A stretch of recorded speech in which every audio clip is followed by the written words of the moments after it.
Hello viewers, welcome to this session. This session will take you through the tribal festivals of India. You may be surprised to know that in India, 8% of the population of indigenous origins, which represents around 100 million people and makes India the country with the most tribal people in the world. These tribes are called Adivasis, literally meaning original inhabitants. India's tribal festivals are a feast for the eye. India is home to more than 600 indigenous tribes, each with a unique culture and lifestyle. Every tribe has ideologies and practices so different from each other that to label them one generic category would be unfair. In this session, we shall take a look at a few tribes and their festivals. These festivals will give you a glimpse of the rich and grand history and tradition that the indigenous tribes have meticulously preserved. They follow unique customs, cultures and festivals. Tribal festivals are celebrated to appease their presiding god. Tribal festival in India will give you a glimpse of the rich and grand history and tradition that they have been following from times immemorial. The objectives of the session are to appreciate the tribal cultural tradition of India, to take a glimpse of a few tribal festivals of India, to understand how contrived tourism products can be in the form of such tribal festivals, and to get an insight into the nature of these tribal festivals. Let us take the first tribal festival, which is held in Gavilghar Fort of Chikaldhara at Maharashtra. Every year, Maharashtra Tourism Development Corporation (MTDC) organizes a tribal festival in Gavilghar Fort of Vidarbha at Chikaldhara. It is the only coffee producing area in Maharashtra and known for its wildlife. It has a tribal museum and a botanical garden. It has the legendary Bhim Kund, where Bhim is said to have washed his hands after slaying Kichak. The tribes of this area include the Korku, the Gavils, the Basods, the Gonds, Madhyas, Kolams, etc. One gets charmed with their talents in crafting unusual musical instruments, their simplicity and their innocent smiles. In the tribal village, various tribal dances are performed. The Korkus perform Bihavu, which is the marriage dance of the male ghat. It is practiced by both men and women who dance to the tune of the dhauts or the drums and sundari, which are short shehnais. Another Korku dance, Pola, is performed to worship the bullocks. It is performed with the accompaniment of the tasha, which is a percussion instrument.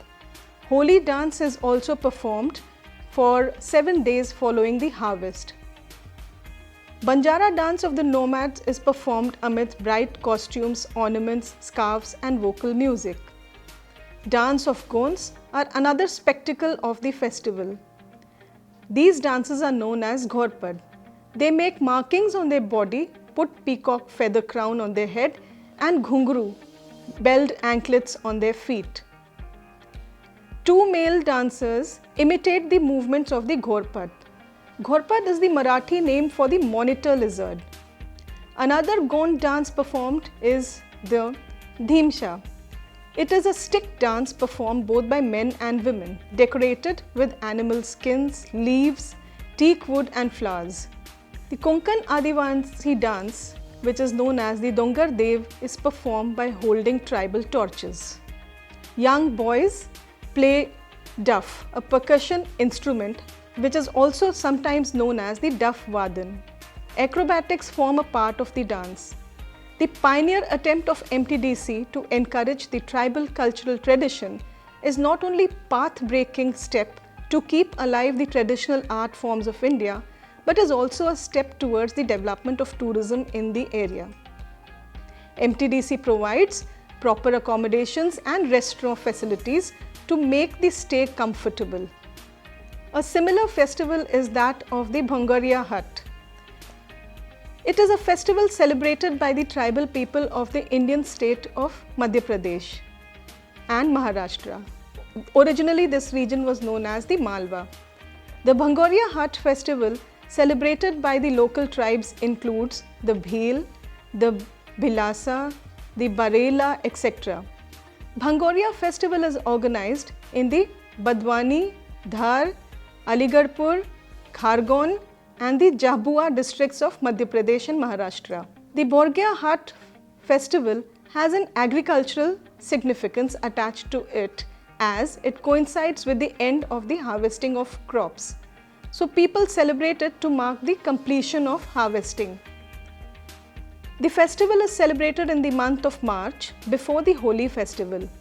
The Bhangoria Haat is celebrated for 7 days, which covers all the marketplaces in the region. People visit the nearby Bhangoria Haat with their family, traditionally on the decorated bullock cart. In the haat, they purchase the things required to celebrate the Holi festival. Dance on traditional musical instruments and songs called Lok Geet are enjoyed the whole day with the meeting of people of the region. In the evening of the last Bhangoria Haat, the Holika Dahan is celebrated by tribal people of the region. Another most beautiful festival is the Hornbill Festival. The Hornbill Festival is celebrated in the northeastern state of Nagaland and is generally called the Festival of Festivals. This particular festival has huge cultural value as it displays a plethora of events under one single roof. The festival takes place in between the dates of 1st to 7th December normally at Kohima. Each and every tribe of the state takes part in the beautiful festival of colors and traditions. Nagaland has a rich cultural and traditional heritage which can be understood by this extravagant festival alone. The name Hornbill is derived from the Indian hornbill, a bird that is an essential character of the folk tales of the state. Several stalls are set up at the festival to display art and craft, herbal medicines, games, beauty contests, rock bands, traditional archery, Naga dance and wrestling and many other such stalls. The state of Nagaland is home to several tribes which have their own distinct festivals. More than 60% of the population of Nagaland depends on agriculture and therefore most of their festivals revolve around agriculture. The Nagas consider their festivals sacred, so participation in the festival is essential. To encourage inter-tribal interactions and to promote cultural heritage of Nagaland, the government of Nagaland organizes the Hornbill Festival every year in the first week of December. The first festival was held in the year 2000. The Hornbill Festival is held at the Naga Heritage Village in Kisama, which is about 12 kilometers from Kohima. All the tribes of Nagaland take part in the festival. The aim of the festival is to revive and protect the rich culture of Nagaland and display its extravaganza and traditions. For visitors, it means a closer understanding of the people and culture of Nagaland and an opportunity to experience the food, songs, dances and customs of Nagaland. The festival activities. The week-long festival unites one and all in Nagaland and people enjoy the colorful performances, crafts, sports, food fairs, games and ceremonies. Traditional art which include paintings, wood carvings and sculptures are also on display.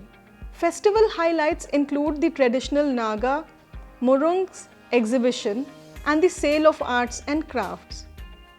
Food stalls, herbal medicine stalls, flower shows and cultural medleys, songs and dances, fashion shows, the Miss Nagaland Beauty Contest, traditional archeries are some of the distinguishing features. The Hornbill Festival provides a colorful mixture of dances, performances, crafts, parades, games, sports, food fairs and religious ceremonies. The festival both exposes the culture and tradition of tribal people and reinforces Nagaland's identity as a unique state in India's federal union.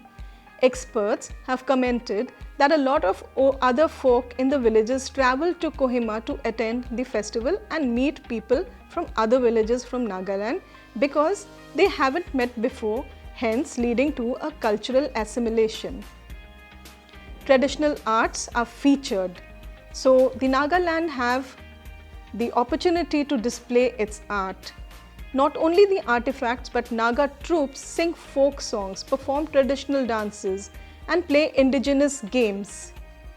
The evening is filled with music concerts, catering for all tastes, and it ensures that the festive spirit continues throughout the night. One of the major highlights of the Hornbill Festival is the Hornbill International Rock Festival, which is held at the Indira Gandhi Stadium. Local and international rock bands perform. The Hornbill Festival has contributed significantly to enhancing the state's tourism brand.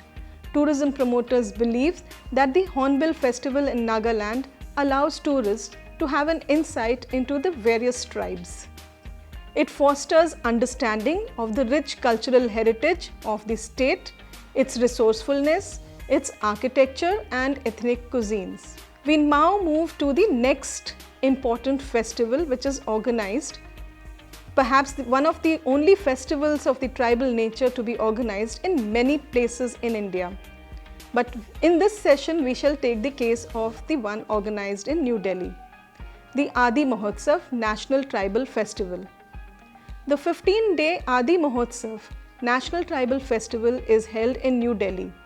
The theme of the festival is a celebration of the spirit of tribal culture, craft, cuisines and commerce, which represents the basic ethos of tribal life.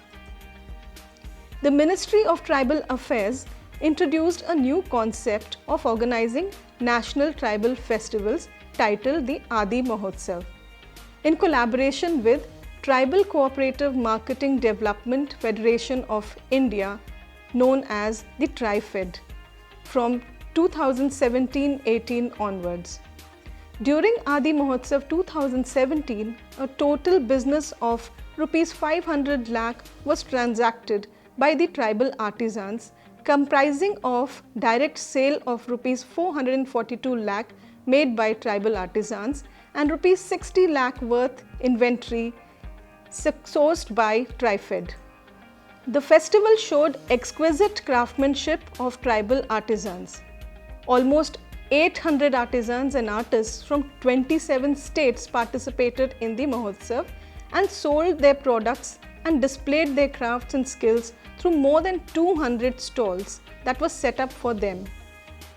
Stage programs of tribal dances and folk dances were conducted daily.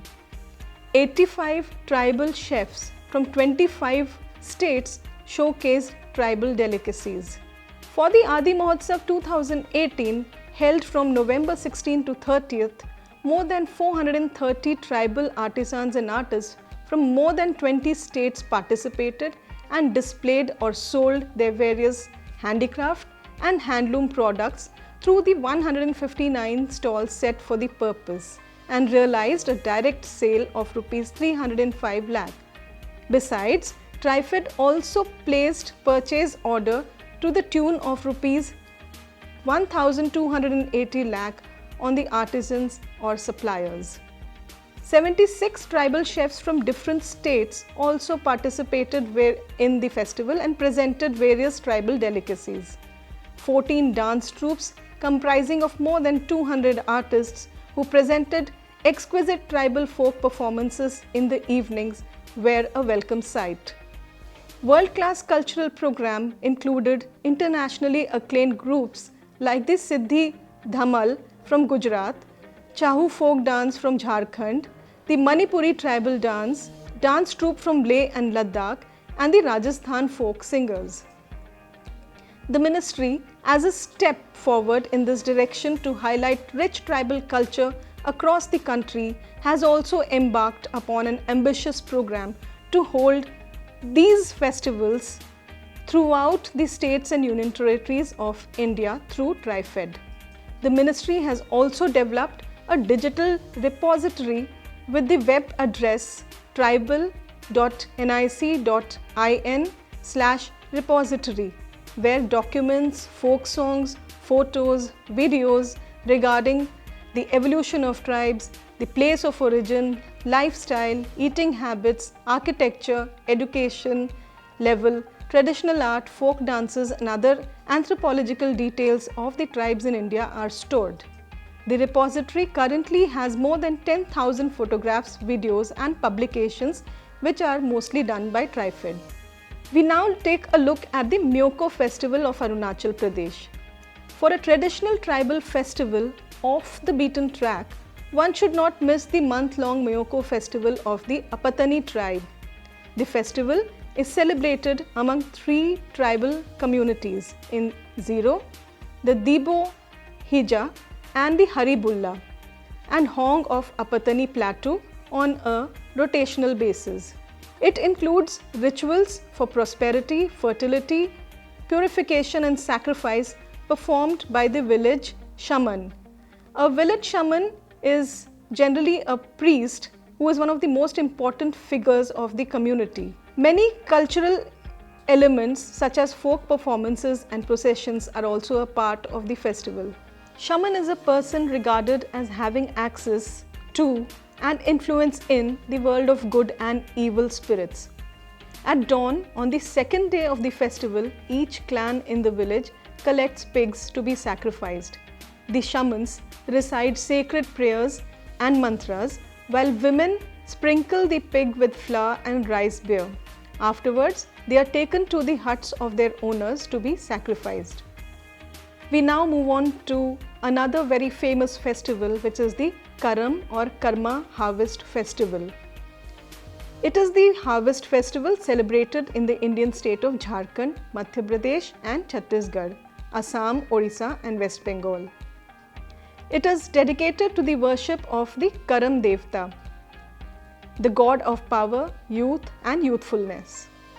The Karam festival is celebrated by diverse groups of people including the Korba, the Baiga, the Binijwari, the Nagpuri, Khortha, Kudumi, Oraon, Munda, Santhal and many more. The festival is held on the Bhado Ekadashi, the 11th day of a full moon, Purnima, of the Hindu month of Bhado or Bhadra, which falls between August and September. Groups of young villagers go to the jungle and collect wood, fruit and flowers. These are required for the puja or the worship of the Karam god. During this period, people sing and dance together in groups. The entire valley dances to the drum beats.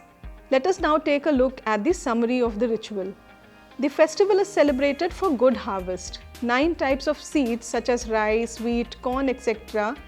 are called the Jawa and are planted in a basket. Girls take care of these seeds for around 7 to 9 days. As a ritual, people go to the jungle accompanied by groups of drummers and cut 1 or more branches of the Karam tree after worshipping it. The Karam tree is the center of the proceedings of the festival. The branches are usually carried by unmarried young girls who sing in praise of the deity. The branches are brought to the village. Then the people begin the ritual dance with a yellow bloom tucked behind their ear. A branch of the Karam tree is carried by the Karma dancers and passed among them while they are singing and dancing.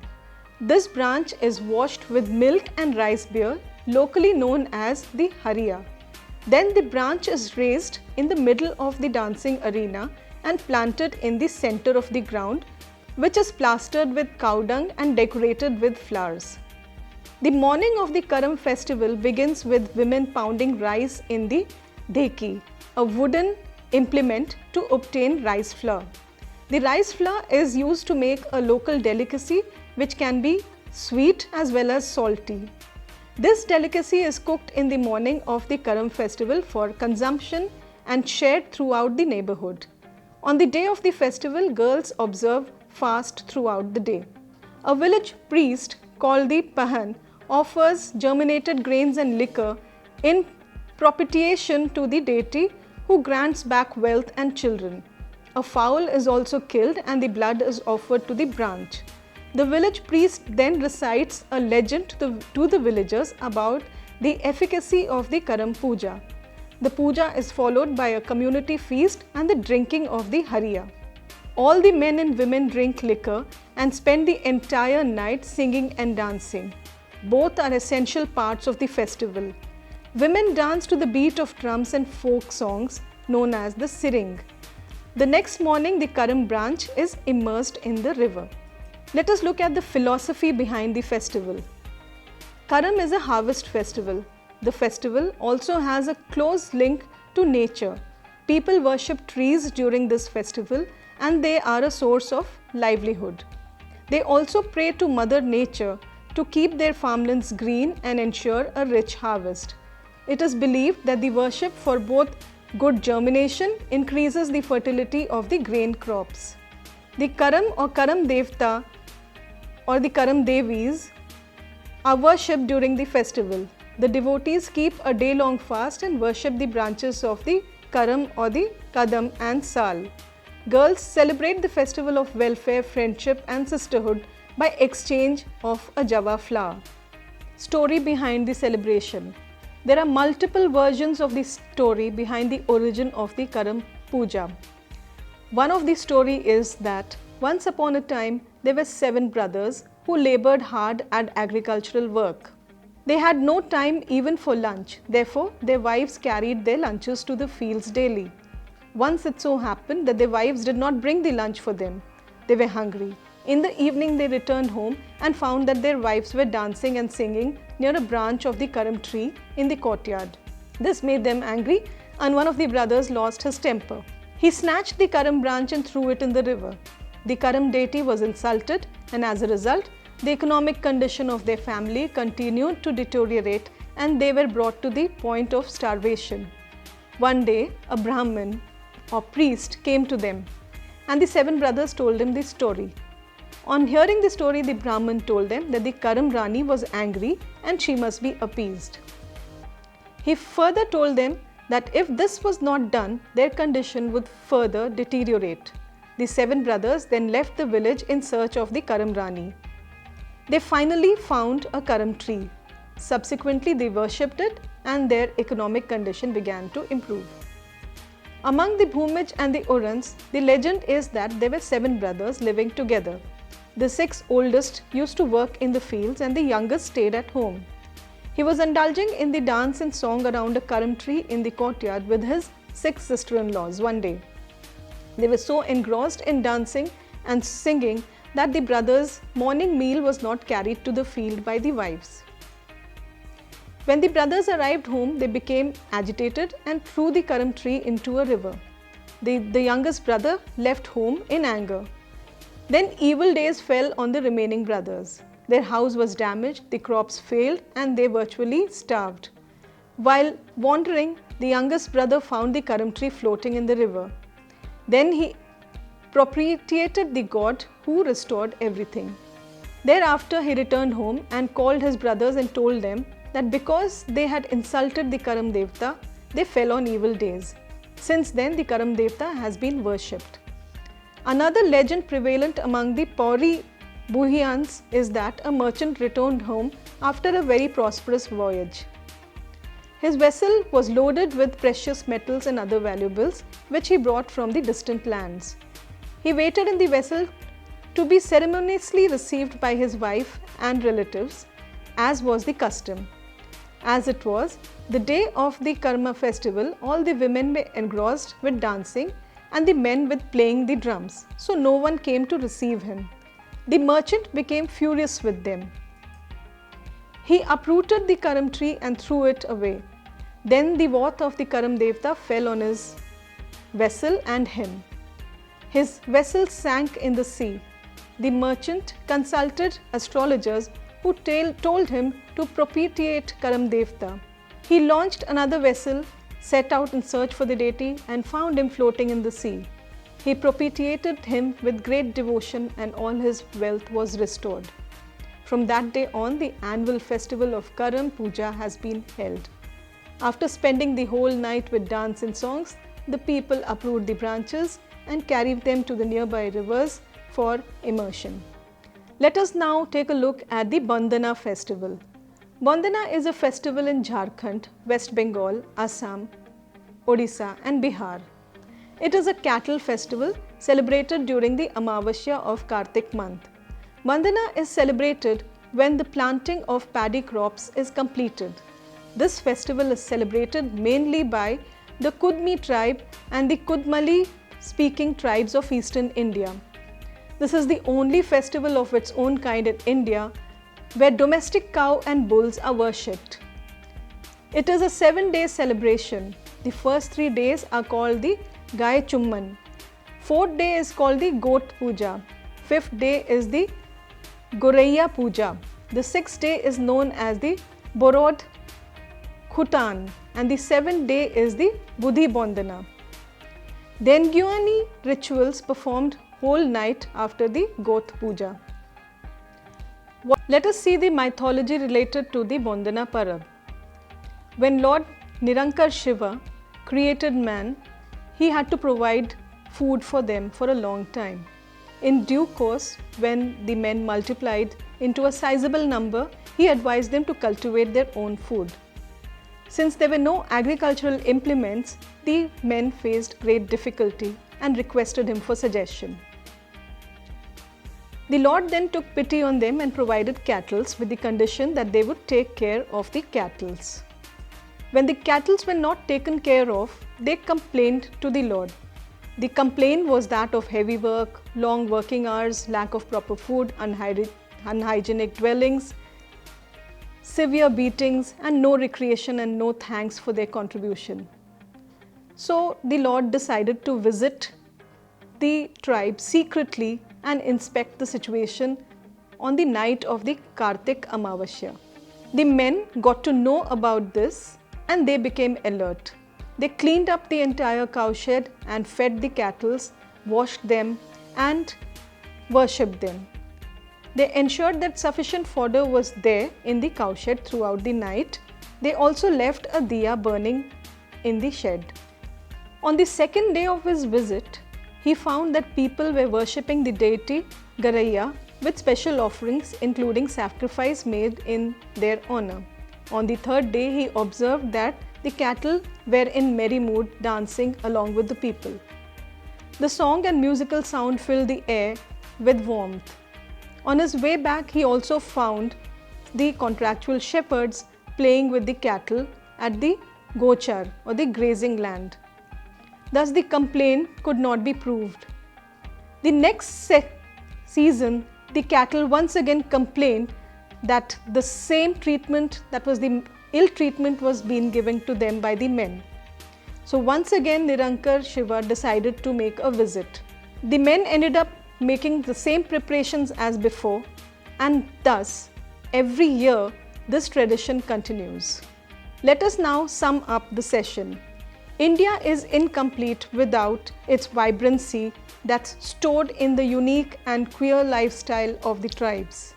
India has lots of untouched, unhurried and unexplored tribal destinations for tourists. Even today, every Indian tribal group holds an inheritance of traditions which are deeply rooted in their culture and lifestyle. Each one is different from its counterpart in their unique, rustic ways and self-defined set of culture, rules and customs. When some tribes of India are well known for colorful costumes and ornamentations, some of the rich culture and colorful festivals, and some for music and dance. The tribal festivals, whether a part of the tribe's annual rituals or the ones contrived to bring together the richness and beauty of Indian tribes, play a distinct role in popularizing tourism. The industry can explore new ways to enrich their range of tour packages by creating special interest packages to these festivals. We have also seen the role of the Ministry of Tribal Affairs in collaboration with the TriFed in introducing a new concept of organizing the National Tribal Festival, the Adi Mahotsav. I hope the session has helped you in recognizing the tribal treasures of India. Thank you.